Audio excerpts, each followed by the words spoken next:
My car is a GMC Carrera. It is a 2010 model. It is brown. The engine size is 5300 cc and the top speed is 240 km per hour. It has a horsepower 350 and it is automatic. It is 4-wheel drive. It cost 100,000 riyals and now we're about 90,000.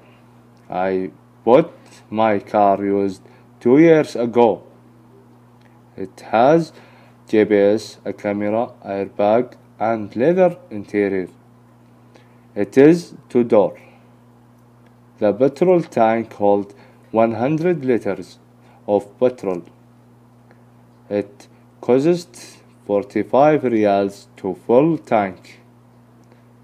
It will do about 400 km on one tank of petrol.